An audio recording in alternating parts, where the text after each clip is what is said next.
And now we have an understanding of the out-of-body experience. We don't see anything. People, you guys think you're seeing me now. You don't. There is a universal substrate of information which is present in this room that that your individual retina decode in such a way, and you send messages to your brain that your brain creates a visual image. That's how you see. Your eyes aren't video cameras. If a bat was in this room, the bat would see something very different than we're seeing. If a dog was in the room, the dog's perceptions would be very different. There is a whole host of information in this room that we very selectively decide what to perceive. And our brain decodes that. What your brain gets is information from your eyes that say things like a wavy line that just stopped moving, a blue light, a red light, something green and it just blinked. That's the kind of information that you get. And then you create a visual image in your brain. Well, when you lose input from your eyes, in your ears, etc., your brain is still, we're visual. You know, that's the way we work, is by visual images. So your brain creates another visual image from the information it has. Information which is primarily paranormal, so-called paranormal. Now we're understanding it's absolutely normal. And so that's why you see then people saying, gosh, I could hear the doctors thinking around me. I could see everything around me. They're seeing that by remote viewing, by other paranormal senses. One lady told us that during her cardiac arrest, she couldn't communicate with the doctors or her family that was worried about her. So she sent a telepathic message to her son, who was 100 miles away and asleep because he doesn't like hospitals and he couldn't bear to be there.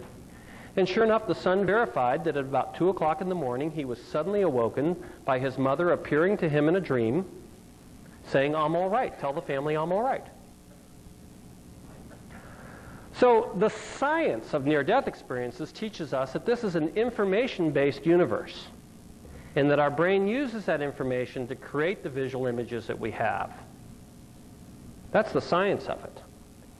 And that apparently when we die, we have an expanded sense of consciousness and awareness, and we become aware of other,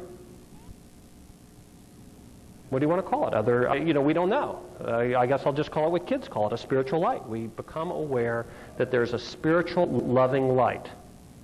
And certainly we see that when we die.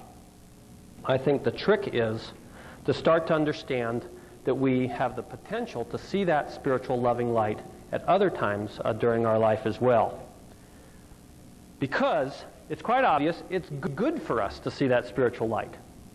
I haven't gotten to the issue of whether this light is real or not, but it's clearly health-inducing and good to have an interaction with a spiritual light, to use our brains in such a way that once we shut down the clutter of the usual verbal, the visual and auditory images, that we can become aware of other ways of inputting information. So we decided to look at the issue of, is it good for you to have a near-death experience? And if so, why? We looked at adults who had near-death experiences as children. We looked at a wide variety of control groups, because this obviously can't be a prospective study. We looked at adults who had near-death experiences as children. We compared them to adults who nearly died but didn't have a spiritual experience. We looked at adults who called themselves New Age spiritualists simply because for some reason the near-death movement has become allied with what people call New Age. Whether that's rightly or wrongly, I don't know, but I know that that's a common misperception. And we looked at adults who had spiritual experiences as children, but they didn't nearly die. They just adults that said, gosh, when I was a kid, I saw God. Oops, this one's upside down. This is give you an example, though. Here's an adult at age 70 drawing her very, very childlike near-death experience that she remembered, even though it happened at age 8. She never forgot. Here's another, this is a painting from an adult. You can see going towards that very simplistic, just being accompanied by spirit guides to heaven. We also looked at people who simply had out-of-body experiences, people who said, gosh, I got up to get a drink of water one night and I looked back and I saw my body. No spiritual aspect involved, no near-death involved. And since, as we're going to see, people who have near-death experiences become psychic. Once you've had that actuated area of your brain which allows you to have expanded consciousness, apparently it never goes away. Once you're aware, you have the ability to relate to something that people call God and to people in a telepathic and remote viewing sense. It opens you up, and you're just like, I guess, somebody that think of it this way. There was a time people didn't think they could run a 4-minute mile. Now high school students nearly run 4-minute miles. Well, that's not because in the last 40 years high school students are that much stronger and that much faster.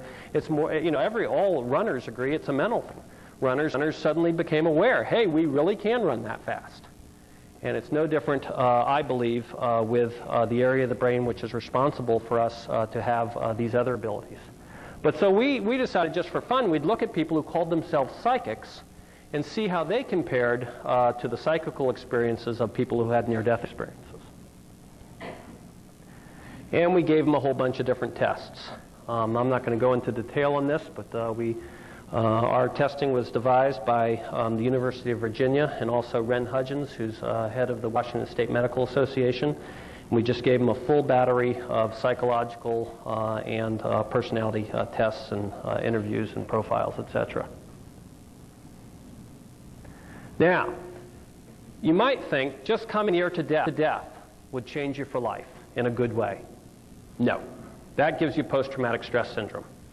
So people who had near-death experiences in the sense they nearly died, but they had no spiritual component to it, they weren't changed, except for the worse. Those patients had increased psychosomatic complaints, increased drug use, their decreased family time, decreased time in meditation, and increased symptoms of anxiety and depression. So it's not just that, gosh, I nearly died and now life is precious to me.